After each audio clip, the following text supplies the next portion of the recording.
మీ జీఐఈటీ ఇప్పుడు జీజేయుగా మారింది. 2000కు పైగా ప్లేస్మెంట్స్, ఐపీఎం, కేపీఎంజీ వంటి సంస్థలతో ఇంటిగ్రేటెడ్ కోర్సులు. యూపీఎస్సీ కోచింగ్, అడ్మిషన్లు ఓపెన్.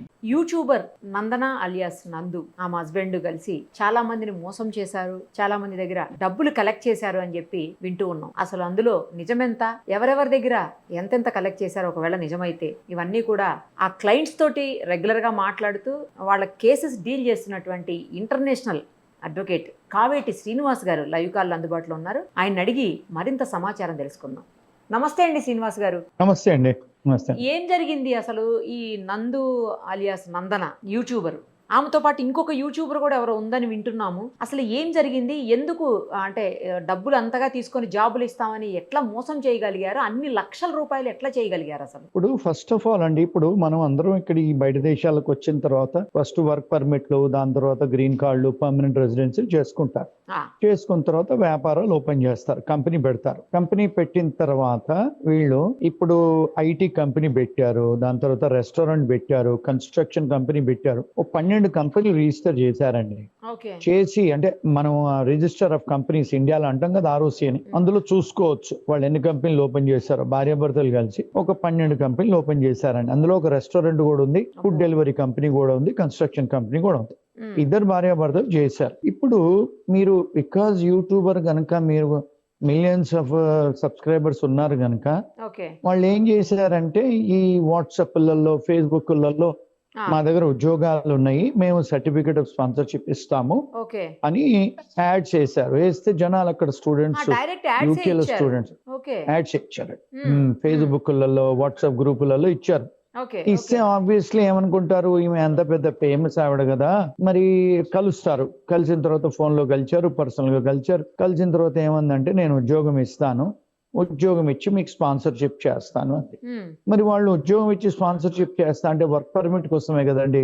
వీళ్ళంతా పాపం స్టూడెంట్లు, అక్కడ వర్క్ చేసుకునే వాళ్ళు. ఒక 5 ఏళ్ళు వాళ్ళు పేరోల్లో ఉంటే వాళ్ళే గ్రీన్ కార్డ్ ఫైల్ చేసుకోవచ్చు, ఇండెఫినిట్ లీవ్ అంటారు యూకేలో. అమెరికాలో అయితే కంపెనీ వాడు స్పాన్సర్ చేయాలి, ఏదో 15-20 ఏళ్ళు వెయిటింగ్ పీరియడ్. అక్కడ 5 ఏళ్లలోనే వస్తుంది, అంటే మీరు పేరోల్ మెయింటైన్ చేసుకుంటే. అలాగా ఒక దగ్గర ఇప్పుడు మన దగ్గరనే మనకు ఒక 20 మంది మాట్లాడారు మనకే. అంటే ఈ ఎపిసోడ్ అందరూ మనకు బాధితులండి. ఎస్, బాధితులు. ఎక్కడెక్కడి నుంచి మాట్లాడారు? వాళ్ళ దగ్గర ఎంతెంత తీసుకున్నారంటే వాళ్ళ పేర్లు ఏమైనా చెప్పగలుగుతారా? అంటే కాన్ఫిడెన్షియాలిటీ ప్రకారం లాయర్ గా మనం పేర్లు చెప్పలేము, కానీ ఎక్కడిక్కడి నుంచి చెప్పగలుగుతారు. ఇప్పుడు ఒక గుజరాతీ అతని దగ్గర 80 లక్షలు తీసుకున్నారు. లేదా గుజరాతీ వాళ్ళు ఉన్నారు, పాకిస్తానీ వాళ్ళు ఉన్నారు. పాకిస్తానీ దగ్గర 20 లక్షలు తీసుకుంది. పంజాబీ వాళ్ళు ఉన్నారు, అందరి దగ్గర తీసుకున్నారండి. వీళ్ళు తీసుకున్న తర్వాత ఏంటంటే వీళ్ళందరి దగ్గర తీసుకొని మరి వాళ్ళకు ఉద్యోగాలు ఇవ్వాలి కదా, మరి స్పాన్సర్షిప్ చేయాలి కదా. విచిత్రం ఏంటంటే వాళ్ళకి అసలు మీరు ఒక వెబ్సైట్ ఉంటుంది ఇమిగ్రేషన్ లాలో, మీరు ఎవరెవరికి ఉన్నాయి ఈ సర్టిఫికేట్ ఆఫ్ స్పాన్సర్షిప్ అని చూసుకుంటే అందులో అసలు వీళ్ళ కంపెనీలు ఒక్కట్లేవండి. అంటే వీళ్ళకి అర్హతనే లేదు. మరి అర్హత లేకుండా డబ్బులు తీసుకున్నారు, స్పాన్సర్షిప్ ఇస్తాం. వీళ్ళ మోడస్ ఆఫ్ ఆపరెండా ఏంటంటే 15 లక్షలు, 20 లక్షలు కొంత డబ్బు యూకేలో తీసుకుంటారు, కొంత డబ్బు ఇండియాలో కూడా తీసుకున్నారు. అంటే ఇది మనీ లాండరింగ్. తీసుకున్న తర్వాత ఏం చేస్తారంటే మళ్ళీ వాళ్ళు ఫోన్ లో రారు, తర్వాత మీ ఫోన్ బ్లాక్ చేసేస్తారు. దిస్ ఈస్ ద ప్యాటర్న్ అన్నట్టు. ఇప్పుడు అంత పెద్ద వాళ్ళు అలా చేస్తారు అనుకోరు కదండి. ఇప్పుడు ఆమె సినిమాలో యాక్ట్ చేయటం, వాళ్ళు వస్తే మొన్న ఏదో హైదరాబాద్ లో ఏదో ఆ పిల్లోడికి ఏదో కట్టారంట, అది ధోతి కడితే పెద్ద ఫంక్షన్ అంట, కోట్లలో ఖర్చు పెట్టి. అంటే ఇప్పుడు జనాలు ఒక స్టేటస్కి వచ్చిన తర్వాత నమ్ముతారు కదండి. ఇప్పుడు సిటిజన్స్ అయిన తర్వాత నమ్ముతారు, మీకు కంపెనీ ఉందంటే నమ్ముతారు, మళ్ళీ మీరు సెలబ్రిటీ ఇంకా నమ్ముతారు. అలా అందరు ఇచ్చారు. కొంతమందికి మళ్ళీ వాళ్ళకి వీసాలు ఏం లేకపోతే వెనక్కి వెళ్ళిపోయారు, అక్కడ కంప్లైంట్ ఫైల్ చేశారు. ఎక్కడ మన ఇబ్రాహీంపట్నం, అక్కడ ఆంధ్రాలో, తెలంగాణలో, ఇప్పుడు ఈవెన్ గుజరాత్ లో కూడా ఫైల్ చేశారు కేసులు. అంటే ఏమవుతుంది అంటే ఇప్పుడు వీళ్ళందరూ అయిందండి, ఎఫ్ఐఆర్లు అయినవి, మళ్ళీ లుక్అవుట్ నోటీస్ కూడా పెట్టారు. ఇప్పుడు ఏం చేస్తున్నారంటే వాళ్ళ ఫ్యామిలీలో కూడా తెప్పించుకుంటున్నారు డబ్బు. అంటే దీన్ని మనీ లాండరింగ్ అంటారు, మనీ లాండరింగ్ అఫెన్సెస్.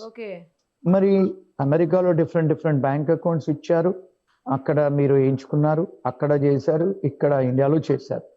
అది కాకుండా మళ్ళా వీళ్ళు గుంటూరులో కూడా ఆఫీస్ పెట్టారు, గుంటూరులో కూడా డబ్బు తీసుకున్నారు. జనాలు ఏమనుకుంటున్నారంటే వీళ్ళు లోకల్ గా పలుకుబడి ఉన్న వాళ్ళు, అందుకని ఎవరు టచ్ చేయట్లే. కానీ ఇప్పుడు ఇంతమంది ఇన్ని మీలాంటి ఛానల్ వాళ్ళు అందరూ బయటికి తీసుకొచ్చిన తర్వాత వాళ్ళందరినీ ఇప్పుడు ఎఫ్ఐఆర్లు కడుతున్నారు. సిబిసిఐడి ఆయన డీజీపీ గారు మాట్లాడుతున్నారు, సత్యనారాయణ గారు మనుషులను పంపించారు, లుక్అవుట్ నోటీసులు పెట్టారు, కాగ్నిజెన్స్ తీసుకుంటున్నారు. వాళ్ళ లాయర్ ఒక ఆమె టీవీలో వచ్చేమంటది, యూకే సిటిజన్స్ యూకే కంపెనీస్ వాళ్ళను ఇక్కడ తీసుకోవడానికి లేదు కాగ్నిజెన్స్ అని. అది తప్పుడు సంకేతం అండి. Corruption act, British corruption act అని ఒకటి ఉంది. మనీ లాండరింగ్ అఫెన్సెస్ ఉన్నాయి యూకేలో కూడా, అక్కడ కూడా, యూకేలోను ఇండియాలో కూడా. ఈ లాండరింగ్ ఆఫ్ మనీ చేసి మీరు ఎప్పుడైతే మీరు ట్యాక్సులు ఇవేట్ చేస్తారో మీ దగ్గర ఇంకోటి ఏంటంటే కాస్ట్ సర్టిఫికేట్ ఆఫ్ స్పాన్సర్షిప్ కూడా దొంగ కాగితాలు ఇచ్చారంట, ఫ్యాబ్రికేటెడ్ కాగితాలు. అంటే మీరు గవర్నమెంట్ కాగితాలు కూడా దొంగ తయారు చేసి ఇచ్చారు. అంటే ఎన్ని సీరియస్ అఫెన్సెస్ చెప్పండి. ట్యాక్స్ ఎవేజన్ ఉంది. దగ్గర 80 లక్షలు అని చెప్పారు కదా సార్ మీరు ఇందాక.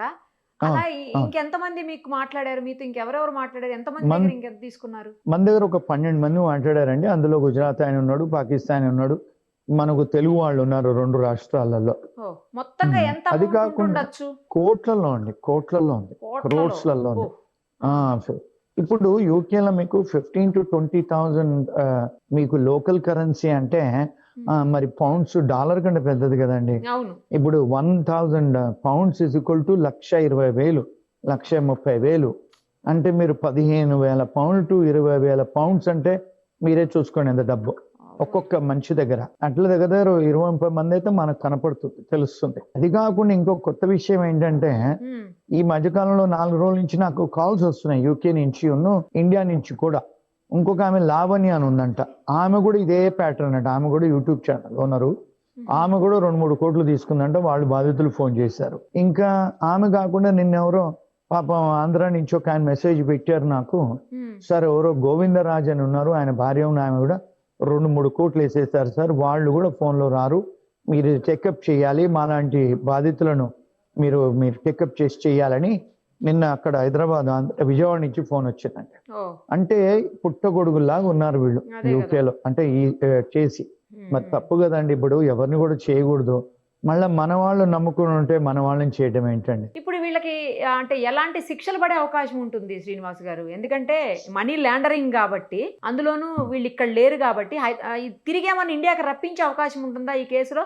సేమ్ టైం ఎలాంటి శిక్ష పడే అవకాశం ఉంటుంది? అసలు బెయిల్ వస్తుందా? 10 years ఇంప్రిజన్మెంట్ అండి యూకేలో ఇండియాలో కూడా. 10 years ఇంప్రిజన్మెంట్. ఎన్ఫోర్స్మెంట్ డైరెక్టరేట్ వాళ్ళు కూడా దిగుతున్నారు. ఎందుకు అంటే ఇప్పుడు యూకేలో మేము ప్రాక్టీస్ చేస్తామండి. నేను మీకు యూకే లా చెప్తున్నాను. అక్కడ అంటే మీకు ఇమిగ్రేషన్ ఫ్రాడ్ ఉంది, కార్పొరేట్ ఫ్రాడ్ ఉంది, ట్యాక్స్ ఎవేజన్ ఉంది, మనీ లాండరింగ్ ఉంది. అక్కడ ఇంకోటి ఏంటంటే ఇప్పుడు ఇండియాలో కూడా మనీ లాండరింగ్ అఫెన్సెస్ చేశారు వాళ్ళు. అంటే మళ్ళీ ఇమిగ్రేషన్ ఫ్రాడ్ కాకుండా వాళ్ళు సర్టిఫికేట్ ఆఫ్ స్పాన్సర్షిప్ ఫేక్ తయారు చేసి ఇస్తున్నారు. అంటే గవర్నమెంట్ డాక్యుమెంట్ మీరు ఫేక్ తయారు చేసి ఇస్తున్నారంటే ఎంత సీరియస్ అండి ఇవన్నీ. బాధితులు భయపడేది ఏంటంటే ఎవరండి వాళ్ళు చాలా మంది యూకేలో ఉన్నారండి, కొంతమంది ఇండియాకి వచ్చారు.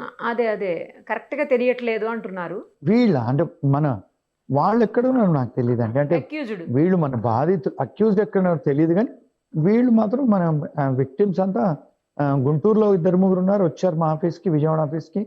అక్కడ వచ్చారు. ఇప్పుడు యూకేలో కూడా వస్తున్నారు next week. I be there in London అండి. They are all coming to see. So ఇప్పుడు ఈ కేసెస్ లో వాళ్ళని తిరిగి మన ఇండియాకి రప్పించే అవకాశం ఉంటుందండి? లుక్అవుట్ నోటీసులు కూడా ఇచ్చారు కాబట్టి ఏమన్నా అవకాశం ఉంటుందా? వస్తారా, ఇక్కడ తీసుకొస్తారా? ఇక్కడ కూడా కేసులు రిజిస్టర్ అయినాయి కదా. చేయొచ్చు. అంటే ఇండియాకును యూకేకు ఎక్స్ట్రడిషన్ ట్రీటీ ఉంది. ఎక్స్ట్రడిషన్ ట్రీటీ అంటే పంపిస్తారు వాళ్ళు, యూకే వాళ్ళు పంపిస్తారు, కోఆపరేట్ చేస్తారు ఇండియన్ గవర్నమెంట్ తో. ఒకవేళ వాళ్ళు కనుక అక్కడ ఉంటే, వాళ్ళు అక్కడ కాకుండా వేరే కంట్రీలో ఉంటే, అంటే ఇప్పుడు యూకే సిటిజన్స్ కదండి, ఎక్కడైనా ట్రాక్ చేయొచ్చు. ఇప్పుడు కొన్ని సిటిజన్షిప్స్ చేయలేరు, కానీ యూకే, యుఎస్, కెనడా ఇవన్నీ ఏంటంటే వాళ్ళు ఒక 5 countries షేర్ చేసుకుంటారు ఇన్ఫర్మేషన్. ఇప్పుడు for example UK citizen New Zealand వెళ్ళారనుకోండి, న్యూజిలాండ్ గవర్నమెంట్ అడిగితే వాళ్ళు షేర్ చేస్తారు మీకు ఇన్ఫర్మేషన్. అట్లా 5-6 countries తో షేర్ చేసుకుంటారు వీళ్ళు, ఈ ఆంగ్లో సాక్సన్ కంట్రీస్ అన్ని. ఎక్కడికి పోవటానికి లేదండి వాళ్ళు, ఎక్కడ పోవటానికి. కొంతమంది అంటున్నారు సార్ నీరవ్ మోడీ పోతేనే ఏం చేయలేదు, కింగ్ ఫిషర్ చేసే. అది ఎవ్రీ కేస్ ఇస్ డిఫరెంట్ అండి.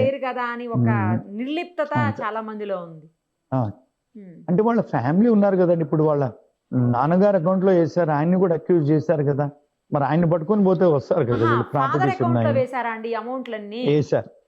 కొన్ని అకౌంట్లు అక్కడ వేసుకున్నారు, కొన్ని ఇక్కడ ఎంచుకున్నారు యూకేలో. వాళ్ళు చాలా మనీ లాండరింగ్ చేశారండి. Tax evasion, money laundering. అంటే కేవలం జాబ్స్ ఇప్పిస్తామని లేకపోతే కోర్సెస్ లో జాయిన్ చేస్తామని, ఆ రెండేనా సార్ రీజన్స్? ఇంకేమన్నా చెప్పి తీసుకున్నారా? జాబులు ఇస్తాము ఒకటి, రెండోది స్పాన్సర్షిప్ చేస్తాం.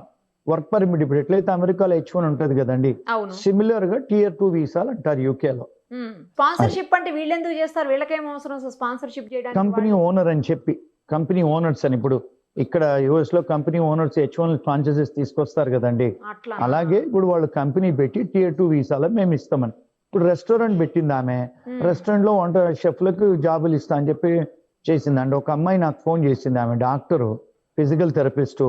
ఆమె కడుపుతోనే ఉందంట, కూతురుతో పోయింది, చాలా ఘోరంగా ఆమెతోని బిహేవ్ చేసిందంట.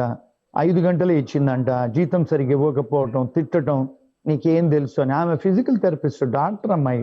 మరి స్టూడెంట్ గా ఉన్నప్పుడు ఏదో పనులు చేయాలి కదంటే రెస్టారెంట్ లో. అట్లా అంటే మనీ లాండరింగ్ కాకుండా even human rights violation, modern slavery కూడా చేశారు. వాళ్ళ దగ్గర ఎందుకు జాబ్ చేసిందండి ఆమె, డాక్టర్ అయి ఉండి? అంటే ఇప్పుడు చదువుకునేటప్పుడు పరీక్షలు రాసి లైసెన్స్ రాకముందు చదవాలి కదండి, ఫీజులు కట్టాలి కదా. మరి 20 గంటలు 30 గంటలు పని చేయాలి కదా బయట, ఫీజులు కట్టుకోవాలి కదా, అందుకని చేస్తారు. ఫోన్ చేసి మాట్లాడింది అమ్మాయి నాకు, హైదరాబాద్ అమ్మాయి. ఆమె అంటది, సార్ నేను ఫిజికల్ థెరపిస్ట్ సార్ ఇండియాలో, ఇక్కడ కూడా యూకేలో కూడా ఫిజికల్ థెరపిస్ట్ సార్. నేను పనిచేసేటప్పుడు చాలా ఘోరంగా నన్ను బిహేవ్ చేసి తిట్టడం, అది ఇది అని, అసాల్ట్ చేయటం, బ్యాటరీ చేయటం అన్ని చేస్తుంది. మరి ఇప్పుడు ఏంటి సార్, వాట్ నెక్స్ట్? ఏం జరుగుతుంది ఈ కేసులో? నెక్స్ట్ అండి, ఇప్పుడు నేను next week I'm there in London. We're going to file complaints in all different agencies. Government కు కోఆపరేట్ చేస్తారు మన క్లయింట్స్, చేస్తే అరెస్ట్ అవుతారు యూకేలో. ఇంకేముంటదండి. ఇప్పుడు ఈ బాధితుల తరపున ఏమన్నా మీరు అంటే మీరు వకాల్తా తీసుకుని వాదించబోతున్నారా? తీసుకున్నామండి. అందుకే మనకు 12 మెంబర్స్ కాంటాక్ట్ లో ఉన్నారు. మనకు ఆల్రెడీ ఈమెయిల్స్ పెట్టారు, చెయ్యండి మీరని. ఓకే. సో త్వరలో అయితే మీరు వాళ్ళ తరపున పోరాటం చేయబోతున్నారు. అవునండి. రైట్ సార్, చూద్దాం నెక్స్ట్ ఏం జరుగుతుందండి. మళ్ళీ కొద్ది రోజుల తర్వాత మిమ్మల్ని కాంటాక్ట్ చేస్తాము. ఆ లేటెస్ట్ అప్డేట్స్ చెప్పండి sir. Thank you. Okay. Thank you so much. Thanks sir. Thank you very much.